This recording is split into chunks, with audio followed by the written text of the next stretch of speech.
tuloy na po tayo. Maraming salamat po sa Panginoon dahil nakikita ho natin. Andiyan na yung matagal nating ipinapanalangin for many years.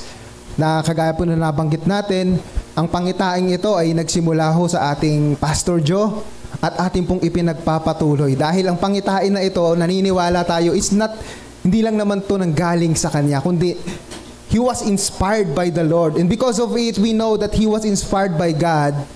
Kaya tayo, tinutuloy-tuloy natin. All for the glory of God. Palakpakan po natin ang ating Diyos sa bawat kapamuso na naging kabahagi nito. At talagang tamang-tama po yung topic natin ngayon kasi it's about magkaisa at maging isa. Unity and one, being yung oneness. Kumbaga, so pag sinabi nating oneness, minsan kakaiba yung ibig sabihin yan para sa iba. Mamaya paliwanag natin yan. But anyway, tayo pong lahat ay tumayo.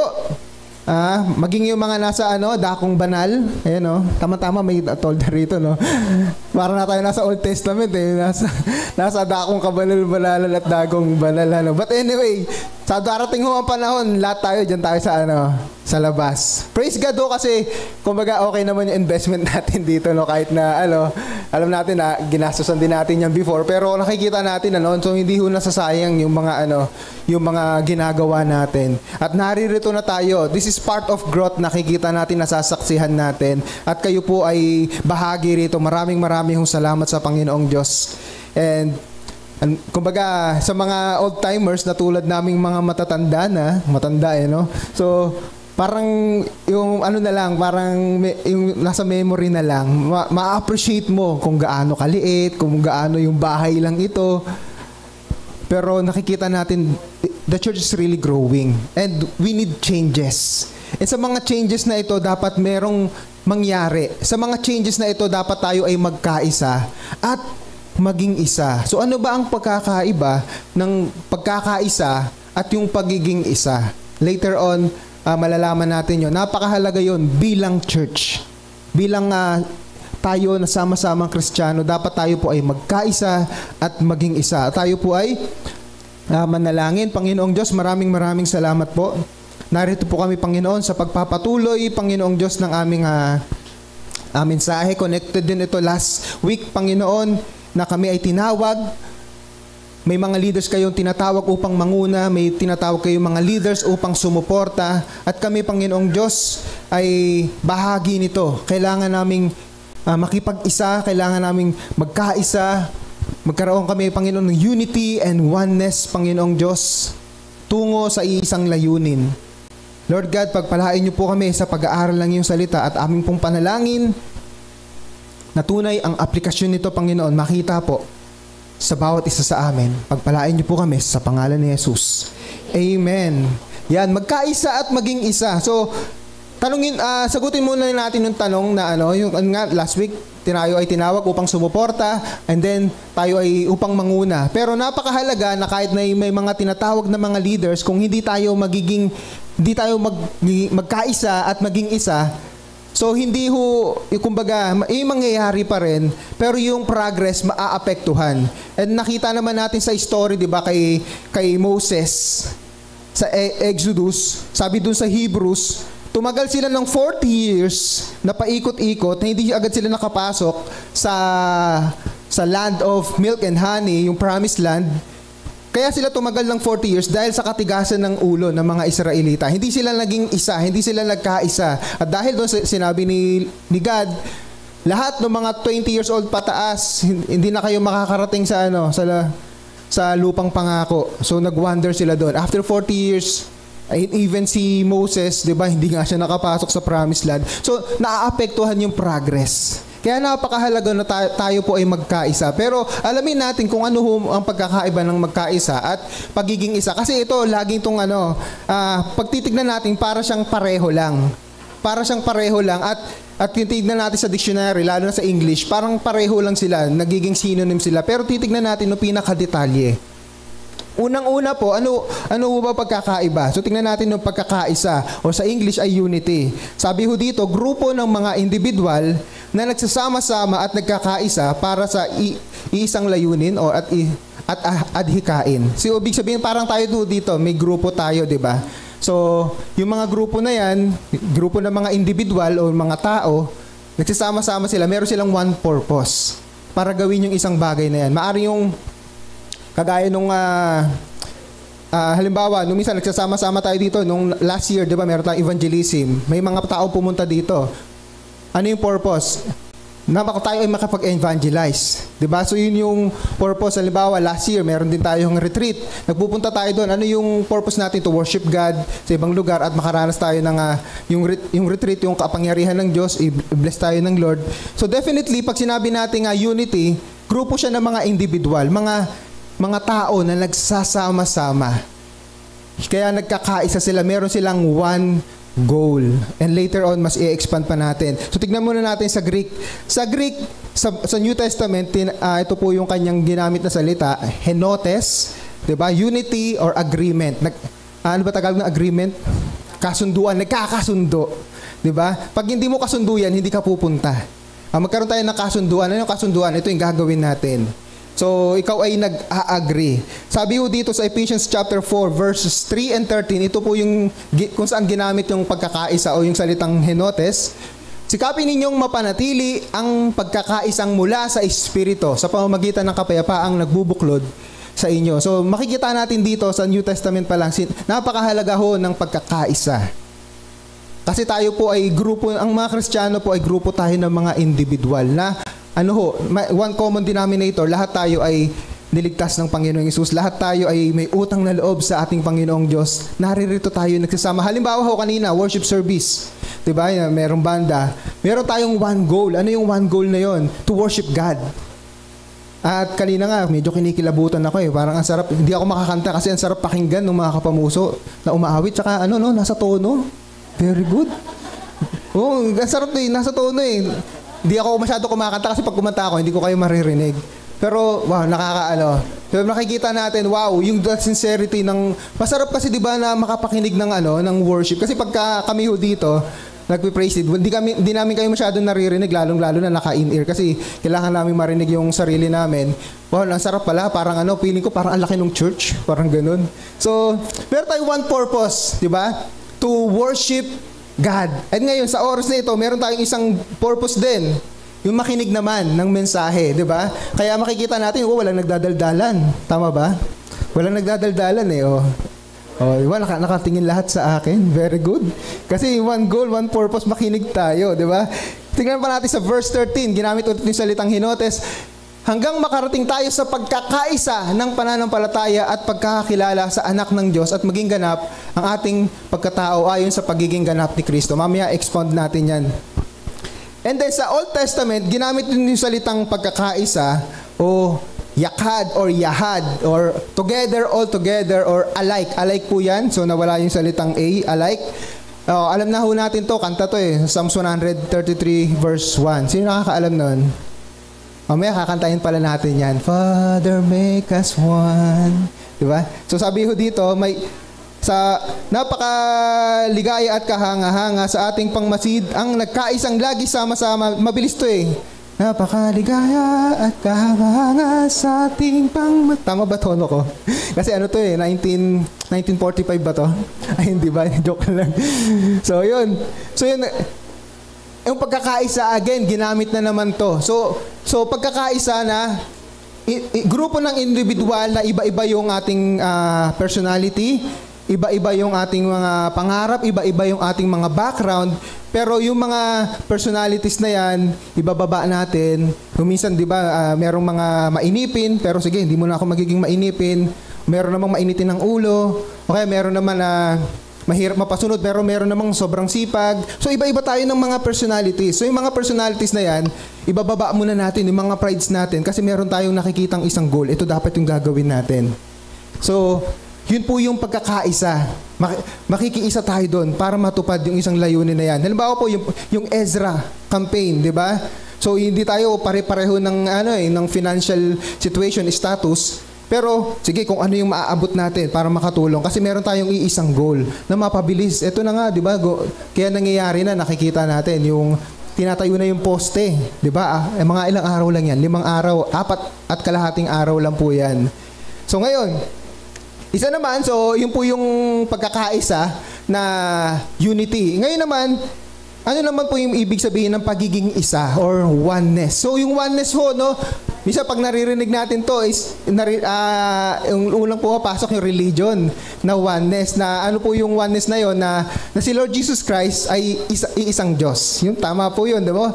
Pero ito po yung na si Jesus Christ, siya din yung Ama, siya din yung Holy Spirit. Yun po yung oneness. Pero alam naman ho natin sa yung Trinity, di ba? Yung one God in three persons, di ba? The Father, the Son, and the Holy Spirit. Makikita ho natin sa Matthew chapter 28 verses 18 to 20. Lumitaw dyan eh. Sabi ni Jesus Christ, ibinigay na sa akin ng Ama ang lahat ng kapangyarihan, lahat ng otoridad. Tapos sabi niya sa verse 19, go therefore and make disciples of all the nations, baptizing them in the name of the Father, the Son, and the Holy Spirit. Makikita ho natin, one God in three persons na pinakita niya sa tatlong, iba-iba ho kasi yung kanilang purpose eh. Iba-iba yung kanilang authority. So, hindi naman ho, di ho Trinity yung topic natin ngayon. So, yung basic lang later on. So, yun po yung ibig sabihin nun. Pero yung sa oneness kasi, iisa lang talaga. Iisa lang, parang nagkatawang Ama siya, nagkatawang banal na Espiritu. So, ibang topic pa yon. So pag sinabi nating oneness, ang ibig sabihin po siya, or pagiging isa, is literal na isa. Marami tayo, pero literal na isa. Mamaya, mas maiintindihan natin kung paano ito ginamit sa Bible. Halimbawa po sa Greek, so heis or one, isa, yung ibig sabihin, Ephesians chapter 4, verses 4 to 6. Kung mapapansin natin, nasa Ephesians po tayo, no? May iisang katawan, yan, yung kulay, ibang kulay. May iisang katawan at iisang espiritu. Kung paanong may iisang, pero yung pangatlong iisa, ibang salita po yung ginamit dyan. Titignan natin mamaya kung ano yan. Pag-asa na para doon kayo'y tinawag ng Diyos. Sabi ho dito sa verse 5, basahin ho natin. 1, 2, 3, go!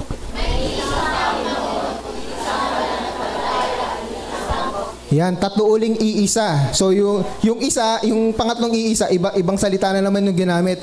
Kaya ho tayo pag nagbasa ng yung Bible, ganyan yung pagkakaintindi natin. Pero when we read yung sa original original language, may iba pa palang ibig sabihin. So yung mamaya tignan natin, sabi pa sa verse 6, iisa ang Diyos at Ama nating lahat. Siya ay higit sa lahat, kumikilos sa lahat at mananatili sa lahat. So yun po, yung pangalawang klase ng salitang iisa, ito naman po yung salitang Mia, na ibig sabihin din ay one or first.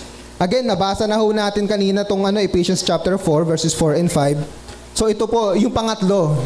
Tapos yung verse 5 tuloy natin, mabasa na naman natin kanina. Yung verse 5, so next natin sa verse 5, yung pangalawang iisa, yun din yun, yung Mia. So, fast forward tayo sa verse 31 para mas maintindihan natin yung salitang isa. So, basahin natin, 1, 2, 3, go!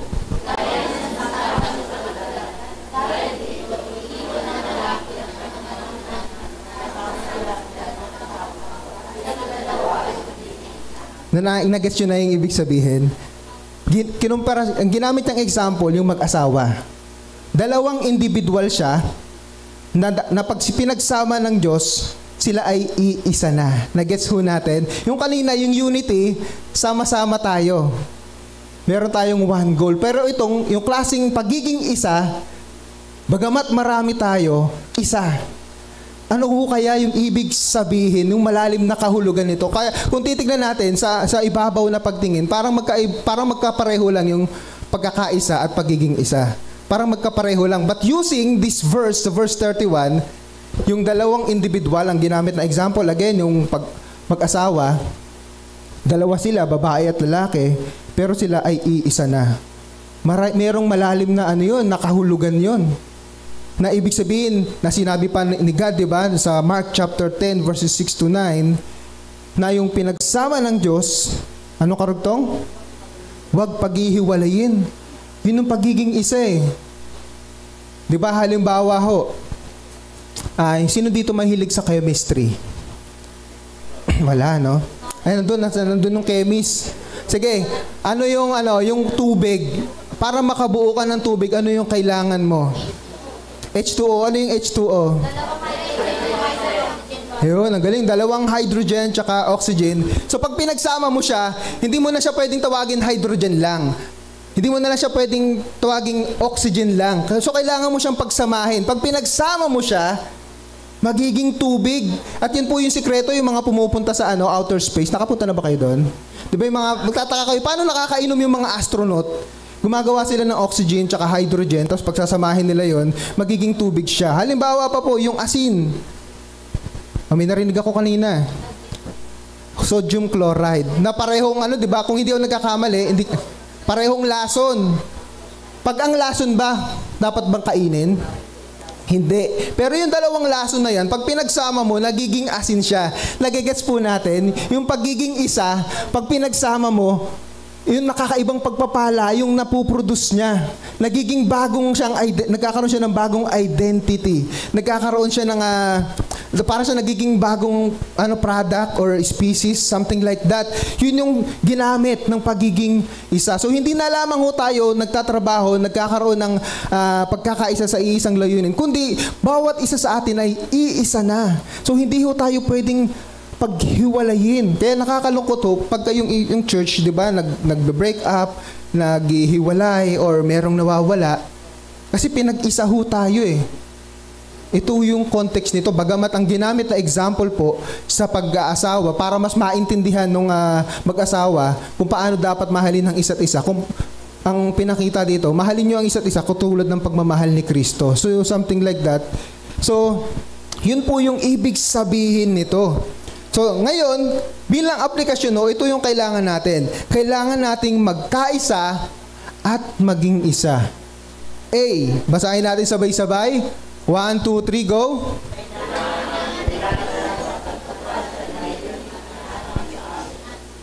Yan. So, kailangan nating magkaisa sa pagtupad. Ano yung tutuparin natin? Hindi ho layunin ko, hindi layunin mo, hindi layunin ng katabi mo. Layunin ho ng Diyos na iniatang sa atin. Parang ang lalim, Ibig sabihin ng iniatang, ipinagkatiwala, ano pa? So, literal na ibig sabihin iniatang is yung loaded, ipinabuhat. Diba? Ganun yun, malalim eh. So, burden. Kasi may burden ho tayo, may bubuhatin tayo. Diba? Sinabi namin ni Lord Jesus Christ yan eh. Sabi niya, sabi niya pa nga, may burden, diba, is easy, diba, and light, sabi doon sa Matthew chapter 11. Merong pinapabuhat. Yung tayo po ay bubuhatin natin yon. Meron tayong layunin. Iba-iba, iisang layunin natin, iba-iba yung mga ginagawa natin, pero meron tayong one main purpose. Unang-una ho, magbibigay lang tayo ng halimbawa according dito sa text na binasa natin sa Ephesians. Hindi tayo aalis dyan.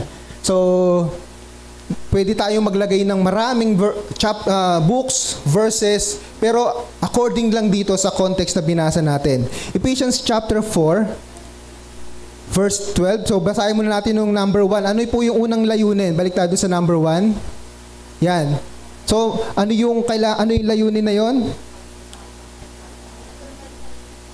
Sige, basahin muna natin Ephesians chapter 4, verse 7. Ang bawat isa sa atin nakatanggap ng tanging kaloob ayon sa sukat na ibinigay ni Kristo. Merong binigay si Kristo sa atin. Kaloob, gift. Bawat isa ho tayo, meron tayong bahagi sa church na dapat ho nating paniwalaan yan. Kahit ho gaano yung kaliit, kalaki, yung pagtingin mo sa sarili mo, bawat isa ho tayo dito, meron ho tayong purpose. Hindi ho tayo pare-pareho ng kaloob. Kaya wag ho natin minsan pipilitin, sana meron din akong ganyan. Halimbawa, ay gusto ko rin kumanta. Kung hindi talaga para sa iyo yung pagkanta. Bagamat natitrain ho natin yan, di ba? Si Ann Curtis, makikita naman natin, di ba? Kaso, sino dito may pera katulad ni Ann Curtis para sa voice lesson? May YouTube naman tayo. Ay, bawa, gusto ko rin maging dancer. Kasayawa ka katulad ni Christian and Angel. Kaso, meron ka ng bali-bali na yung buto mo, meron ka ng yung matigas na yung katawan mo, parang nirarayuma ka na.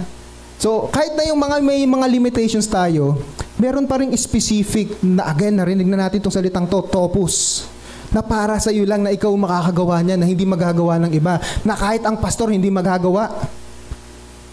Yun po yung kagandahan dito.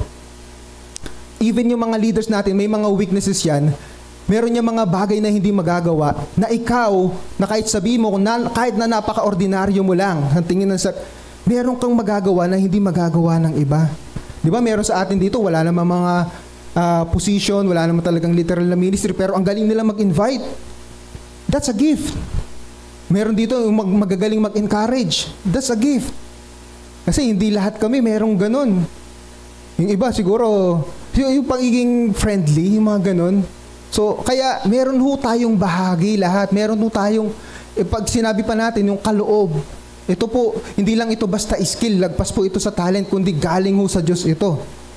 Sabi dito sa verse 11, nagbigay ho ng example at binigyan niya ang ilan ng kaloob upang maging mga apostol, ang iba naman maging propeta, iba yung mga ebanghelista, ang iba naman mga pastor at mga guro. So nagbigay lang si Pablo ng 5 halimbawa dyan. Pero yan po ay may gusto lang kasi siyang palitawin. Gayon pa man, hindi lahat yan tayo applicable sa atin eh. Nagbigay lang ng halimbawa si Pablo. Para sa para mangyari yung one common purpose, one common goal. Hindi lahat sa atin magiging pastor, apostol, guro. Iba-iba tayo. Iba-iba yung tawag ng Diyos. Pero dapat maging bahagi tayo dun sa pagtupad sa layunin na yun. Ano yun? Nagbigay rin. Nandiyan din sa verse na yan. Susunod na verse. Number 1 muna. Basahin natin. Ano yung layunin na ito? 1, 2, 3, go! Yun. Layunin na patatagin ng katawan ni Kristo. Ba't parang ganun? Tayo ba magpapatatag ng katawan ni Kristo? Balikan natin. Sinabi ni Pablo, di ba, sa 1 Corinthians, yung pinag-aaway sila Apollos, sila Pablo sa chapter 3, di ba? Ang sabi, ang nagtatanim, yung mga nagtatanim at nagdidilig, di ba sila, tayo. Pero ang nagpapabunga, ang ating Panginoong Diyos. Gayon pa man, ibig sabihin, merong human work, kabahagi tayo dyan. Bagamat ang nagpapatatag ay talagang sa tulong ho ng banal na Espiritu. Pero kung hindi ho tayo kikilos, hindi ho tatatag. Kasi bahagi tayo dyan eh. Bahagi tayo. Yun nga eh. Kailangan magkaisa tayo sa pagtupad na yan. Ano yung pagtupad na yun? Yung patatagin ang katawan ni Kristo. Kaya ho tayo may mga discipleship. Kaya tayo may preaching every Sunday. Meron tayong worship service. Meron pa tayong prayer meeting sa weekdays. May mga home Bible studies. Kasi yun ang purpose. Patatagin ang katawan ni Kristo. Tayo, bahagi tayo ng katawan ni Kristo. Sabi ho dito, sa kasunod na talata, Ephesians pa rin, sa chapter 4, verse 12, ginawa niya ito upang ihanda sa paglilingkod ang lahat ng mga hinirang upang maging matatag ang katawan ni Kristo. Nakita natin, pwede namang patatagin ng Diyos yan eh. Gumawa siya ng himala eh. Automatic magiging matatag. Pero hindi ho ganun yun. Meron ho tayo, kaya ho tumawag siya ng mga pastor, tumawag siya ng mga guro, tumawag siya ng mga leaders. Halimbawa, sa TGIF, nakikita natin na maraming mga kabataan.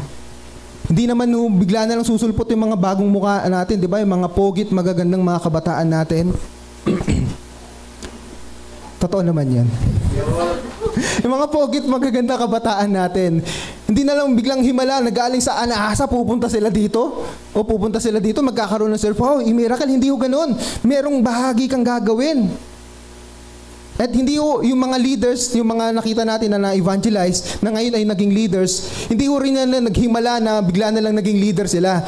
Meron hong ginamit na instrumento para sila ay patatagin sa kanilang pananampalataya. Yun po yung ibig sabihin yan. Kaya ho tayo may mga, bilang iglesia, ano yung mga practical na aplikasyon na pwede nating gawin. Kaya ho tayo may mga discipleship, may mga care flock kung bakit to minsan akala natin nire-required natin. But nire-required kami mag-devotion. Bakit? Ano ba yung purpose? One common purpose, maging matatag tayo. Hindi ho pwede sabihin natin, Lord, baguhin niyo po ako, mawala po yung pagiging magagalitin ko. Hindi ho basta-basta mawawala yan. Kasi it's a decision. Decision yan. Lord, nag-i-struggle ako sa pangungupit. Hindi yan bigla lang himala, mawawala. It's a decision. Ang paglago kay Kristo, hindi natin pwedeng isisi sa tao sa paligid natin because it is your decision. Kailangan mong magdesisyon. Yes, mananalangin tayo. But at the end of the day, meron kang bahagi na dapat gawin. Gusto mo magkatrabaho, kailangan maghahanap ka, hindi lang basta mananalangin. Gusto mong gumaling, gusto mong lumakas, hindi ka lang basta mananalangin. Kakain ka ng ng mga supplements, kakain ka ng mga pagkain na hindi makakasama sa katawan mo. Merong bahagi lagi. It is partnership between you and God. Para maging matatag ang katawan ni Kristo, meron tayong gagawin. Ano yon? Yung bahagi natin kasi may kaloob na binigay si Kristo.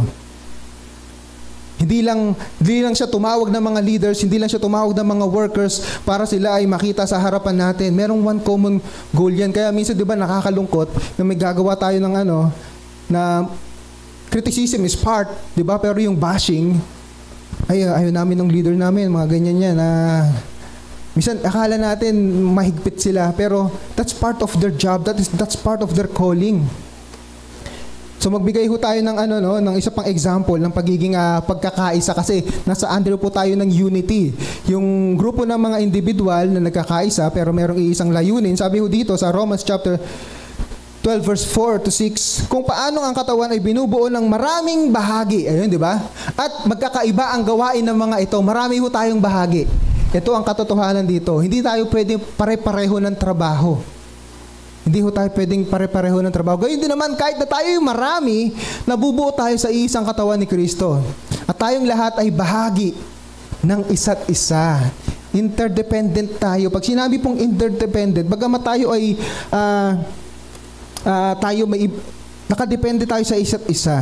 Pag nawala yung isa, malaki po yung kawalan, maaapektuhan yung buong katawan. Halimbawa, di ba, yung sumakit lang yung tuhod mo, halimbawa sa akin nakaraan, masakit yung tuhod dahil nga dinaganan ng dalawang bata. Minsan, pag tumayo ka, masakit na. Kahit yung maliit na bahagi lang, di ba, yung mga tilang ilong mo, na yan ubo ka na ng ubo. So, halimbawa dito sa construction natin, so tingnan natin, tingnan natin mga picture, yung lalaking pinagpala sa lahat, di ba? Pinagpalang lubos. So yan, nakikita natin, may gumagawa. Kaya tingnan natin, may binutas. So sige, next slide. Yan, paunti-unti na nagkakaroon na improvement. Ayan, ito, ang tagal niya nagkikis-kis dyan, kasi may puno Siguro isang buong araw, yun ang ginawa niya, nagkis-kis ng puno. Tapos, yan, sila nagpoporma na ng mga bakal, yung mga itatayong poste, tsaka yung pundasyon. Yan na yung, binuhusan na. Ano yung makikita natin dito? Marami sila Pero bawat isa sa kanila, may kanya-kanya silang specific na trabaho. Pero yung trabaho na yon, nagkakaisa sila para bumuo ng isang pundasyon. Nagigets natin, paano kung lahat nagpoporma? Halimbawa, 10. Sige, magporma tayo lahat ng bakal. Ano kaya mararating? Puro porma, walang butas. Sige, magbutas tayo lahat. Nabutasan na lahat. O ano yung ilalagay natin? Nagigets natin, meron kang bahagi. Pero one common goal, itayo yung pundasyon. Ganon din ho sa iglesia ng ating Panginoong Jesucristo. Kaya huwag tayong maiinggit kung sabihin mo maliit na bahagi lang yan. Yung kanina, yung nag-ano ng puno, yung nasa picture, ang tagal niya buong araw hanggang kinabukasan Si Kuya Junior naman, isang buong araw naman, nagkaskas naman nagtanggal ng bubong. Yung habang iba nasa ilalim. Paano kung lahat magtatanggal ng bubong? O baka kalbo na yung bubong natin, Meron tayong bahagi. Kaya nga, ang sinabi ho ng ating Panginoong Jesucristo, ang mapagkakatiwalaan sa maliit na bagay, mapapagkatiwalaan ka rin. Kung ano yung maliit na bahagi mo, gampanan mo.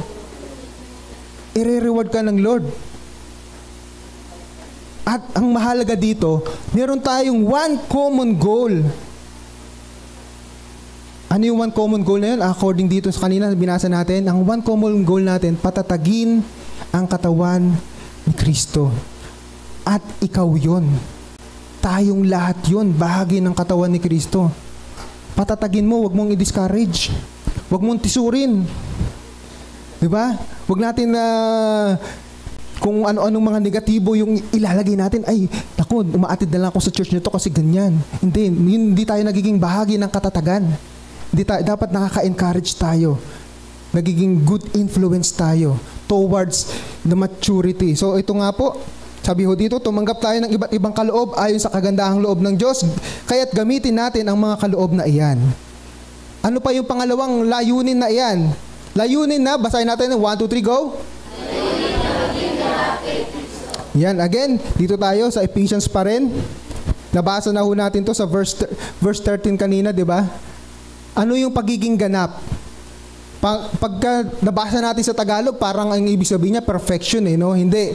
Pag sinabi yung maging ganap, kung babasahin natin yung English, maturity. Ang maturity po, wala ho sa itsura yan. Ang maturity, wala ho sa edad yan. Pwedeng nagkakaedad ka pero hindi ka nagmamature. Pwedeng nagkakaedad ka, isip bata ka pa rin.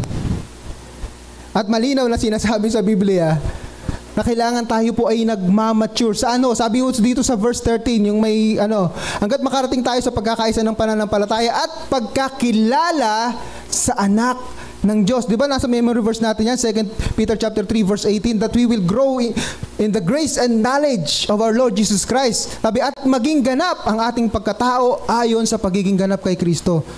Ang goal ho natin, mag-mature in our faith. Tanungin mo yung sarili mo, am I growing in Christ? Nagmamature ba ako? Yan po ang purpose bakit tayo may prayer meeting every week. Bakit may mga devotion? Bakit may mga Bible reading? So kung ayaw mo, okay. Pero, nagiging kaisa ba tayo tungo dun sa paglago? Malinaw na inutos ho sa atin. We need to grow in Christ. Hindi ho dapat tayo nakokontento.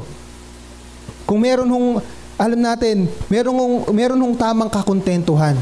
Pero yung pagiging kontento ho sa espiritualidad natin, kailangan ho, we will go higher and higher. Kaya nga sinabi sa Psalms, 'di ba, yung we are thirsting for God, nauuhaw tayo dapat palagi. Sabi ho dito sa susunod na verse, bilisan na lang natin hindi na tayo nagiging tulad sa mga batang madaling matangay ng sari-saring aral. Hindi na tayo maliligaw kasi pag nagmamature tayo, kahit anong bad influences ang nasa paligid mo, kahit anong bad teachings ang naririnig mo, if you are growing in the Word, yung knowledge mo sa salita ng Diyos, lumalalim, hindi ka na basta-basta masisway. Hindi ka na, halimbawa ho dito, di ba, nung nakaraan, habang naglalatag sila, ay wala tayong padugo, sabi ng mga construction worker. Sabi naman ng tatay, si Kuya Robert, tatay ni Kristiyano kami, hindi kami naniniwala dyan. Ano lang yan? Sige, lagay nyo lang. Pero mga 3 beses ko siguro narinig yun. Padugo. Siguro kung hindi ka Kristiyano, magpapadugo tayo. Kanino kayang dugo? Dugo ni Tyrone, mga isang, pwede ba yun? Isang Isang mga 4 na litro, pwede ba yan? Kasi di ba naging naging tradition siya padugo.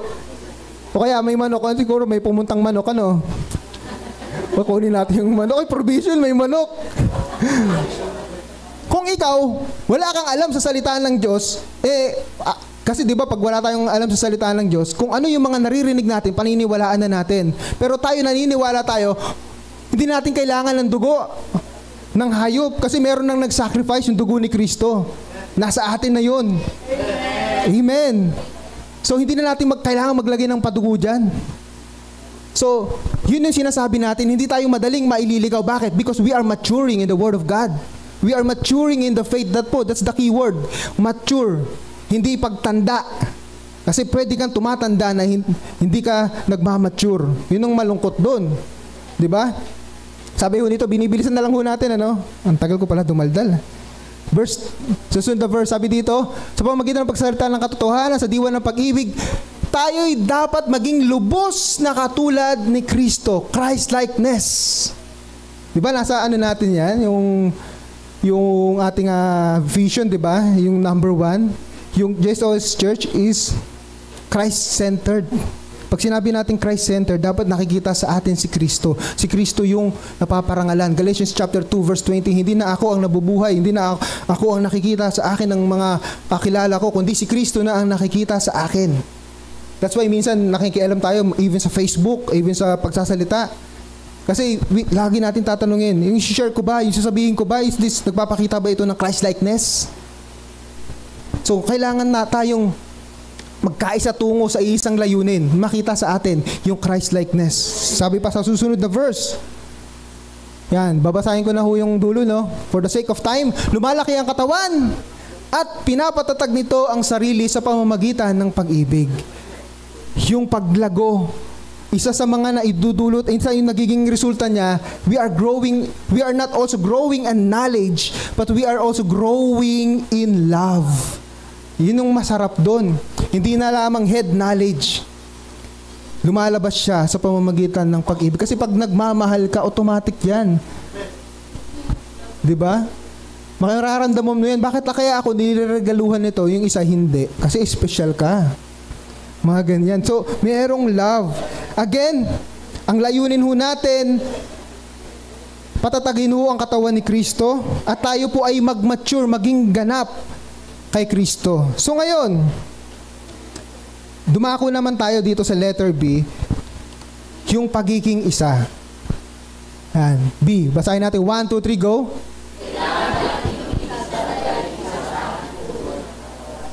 Yan, kailangan ho natin maging isa. Ano yung ibig sabihin? Dahil iisa po yung ulo ng katawan. Yun po ay si Kristo. Halimbawa, bagamat ikaw ay maraming bahagi ng katawan, pwede mo bang sabihin dahil ikaw ay merong kamay, merong paa, merong tuhod, merong muka, pwede mo bang sabihin na ikaw ay maraming katawan?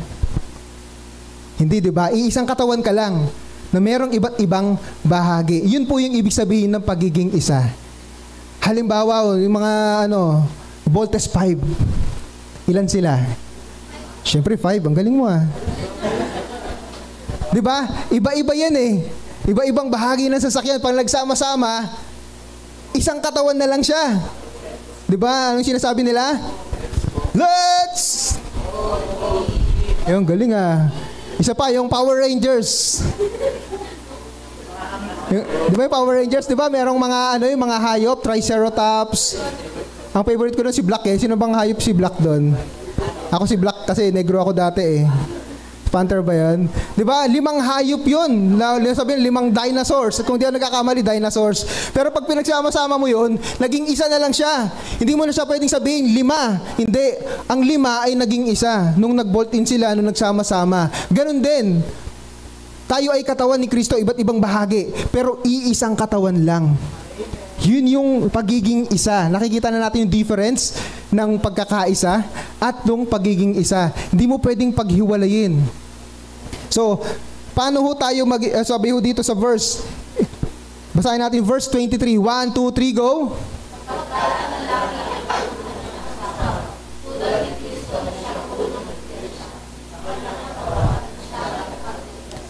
Dito sa context na ito, nagbibigay ho ng mensahe si Pablo para sa mga mag-asawa.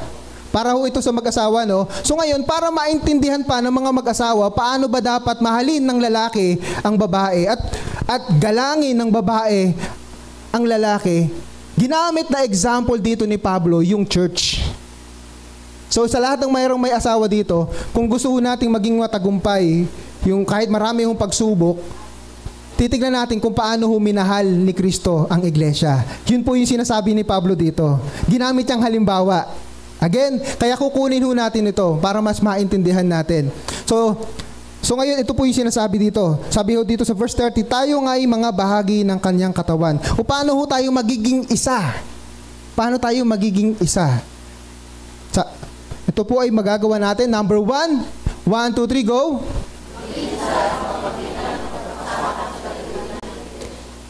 Kailangan ho natin magpasakop sa iglesia. Sino po ang head? Si Kristo. Halimbawa sa katawan natin, sino ho nagdidikta nung gagawin natin, sasabihin natin? Yung brain.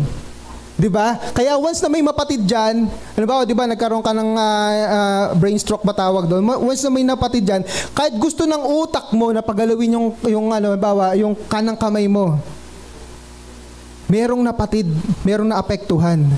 So, alam na to ng iba, diba? Pag yung kanan na kamay mo, yung kumikilos, sino yung nag-uutos? Yung left hemisphere. Tama ba ako? Left hemisphere. Kunwari matalino, no? Basta yung left side. Diba? Ganun yan eh. So, once gumagalaw to, yung nag-uutos, yung nasa kabilang So, nasa kabilang bahagi ng brain. So, ngayon, ang lahat ng ginagawa mo, yung paghakbang mo, yung nakikita mo, yung kumikilos dyan yung utak mo. Kaya once na naapektuhan yung mga connection, yung mga ugat-ugat na putol, Hindi mo na maigagalaw. Parang katulad din ng din ba, electronics yan. Halimbawa, may mapatid lang dyan na hinang, hindi natutunog yan kahit sa kuryente. Hindi na magkakaroon ng power kasi napatid yung isang kable. So ganun din ho. Ang brain natin sa iglesia ay si Lord Jesus Christ, 'di ba? Siya yung head. So kung ano yung direction yan, tayo ay katawan, hindi tayo pwedeng magsulo. Nung sinabi ni Kristo, be holy. Ay, gagawin ko yung gusto ko, pwede ba yun? Hindi. Nung sinabi ni Kristo, you must grow. Ay, hindi. Gagawin ko yung gusto ko. Hindi ganun. Magiging isa tayo kung tayo magpapasakop. Halimbawa, may katawan ka, nakaramdam ka ng gutom. Ano yung gagawin mo? Kakain. Paano ka kakain? Tingnan mo, yung makikita natin, magkakaisa yung katawan mo. Ba, nakahiga ka, babangon ka. Anong gagamitin mo? Maglalakad ka paa.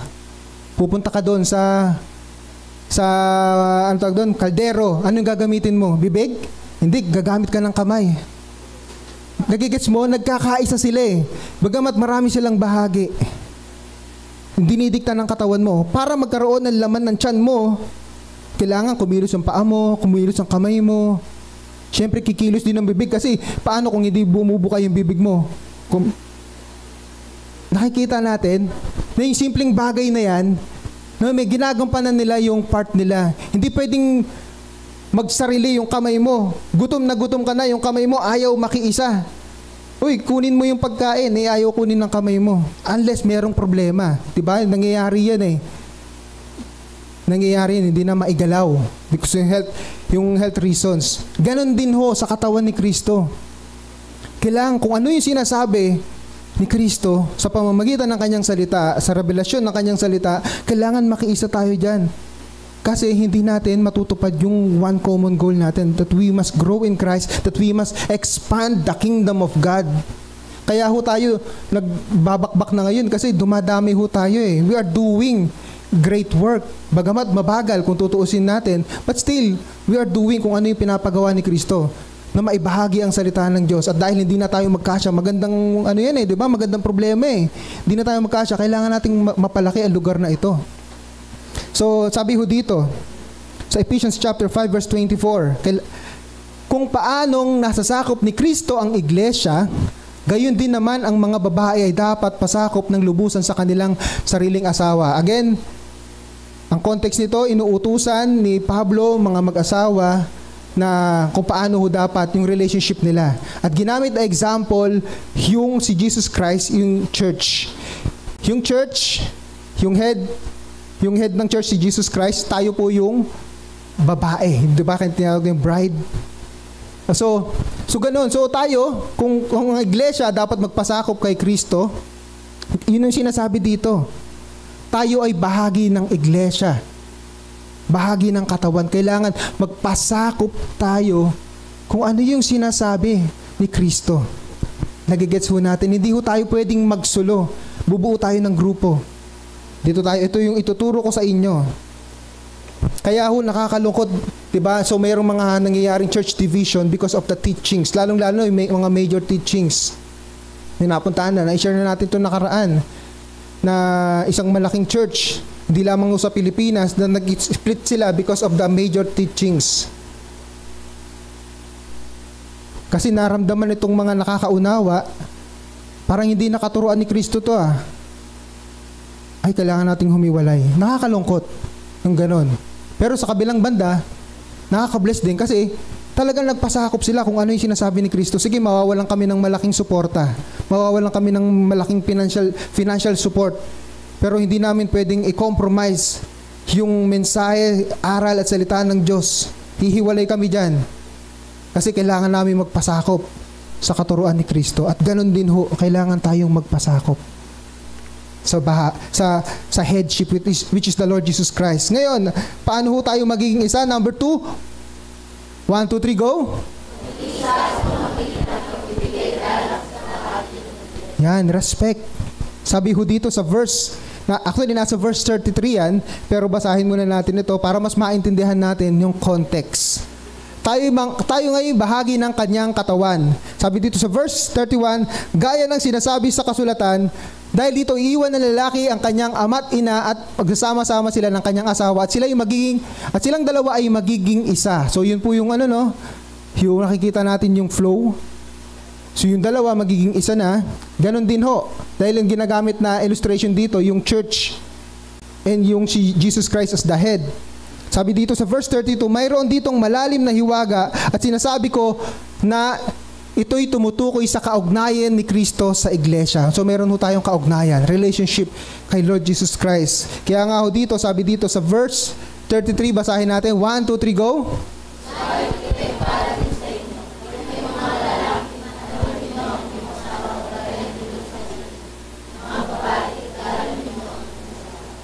Yan, so nakikita natin yung larawan. Bagamat ang kinakausap dito yung babae, pero ginagamit kasing illustration yung church. Yung babae lagi yan tumutukoy sa church. Kaya nga tinawag tayong bride of Christ, 'di ba? Actually mababasa rin natin yan sa 2 John. So babae yung tinutukoy doon. May mga naniniwala tumutukoy yun sa sa church. So ang babae kailangan igalang ang kanyang asawa. In the same manner, tayo bilang bride of Christ, Jesus Christ is our head.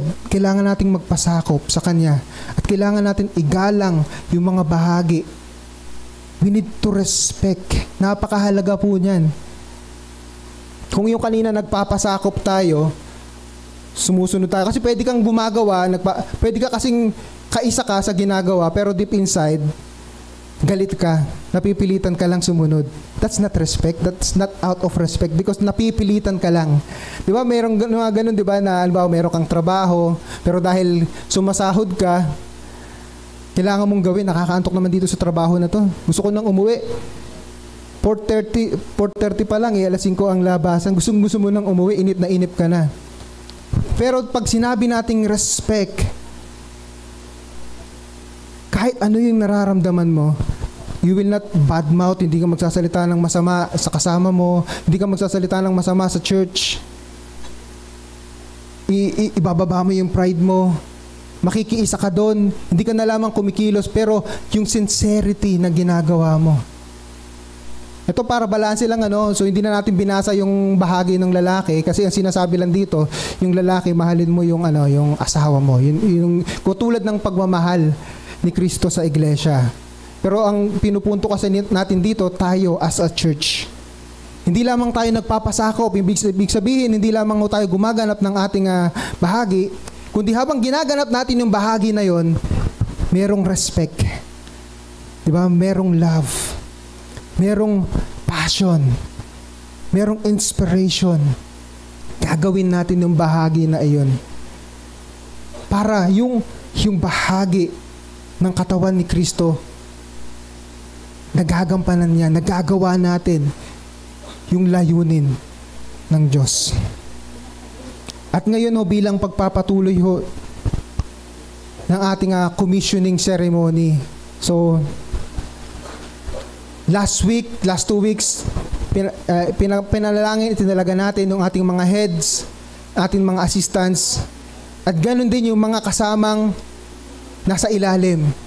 At ito po ay lumalarawan din sa atin sa mga nakaupo rito. Pag pinag-pray natin sila, kayo po ay bahagi rin dito. Hindi porke tayo, yung mga nasa taas lang, yung pinagmanalangin natin, hindi na kayo bahagi. Tatandaan natin, tayo ay kaisa sa layunin ng Diyos. Habang naghahanda yung ating mga kasama na ipapanalangin, gusto ko pong i-share sa inyo yung Psalms 133 verse 1. Sabi dito, napakaligaya at kahanga-hanga sa ating pangmasid ang nagkakais at laging sama-sama na magkakapatid. Talagang napakasarap naman talaga tingnan, di ba? Na nagkakaisa yung ating kapatiran, yung walang division. Yung sa 1 Corinthians chapter 3, yan yung naging problema nila Pablo. Merong division. Kami kay Apollos, kami kay Pablo, kami kay Kristo. Na para bang hindi, yung mga individual na ito ay hindi iisa ang Panginoon. Iisa ang ating Panginoon. Kailangan nating magkaisa at maging isa. At ito po yung napakaganda na larawan. Sabi dito sa verse 2, langis ng olibo. Ano yung olibo? Olive oil. So oil, so yun po yung ginagamit for anointing. Sa Old Testament ho, pag merong haring tinatawag, pag merong propetang tinatawag, ano yung ginagawa? Di ba yung kay King David, ano yung ginagawa? Binubuhusan po ng langis. Sa New Testament, wala nang literal na langis tayong binubuhos, pero ito po ay inilalarawan po ang anointing of the Holy Spirit.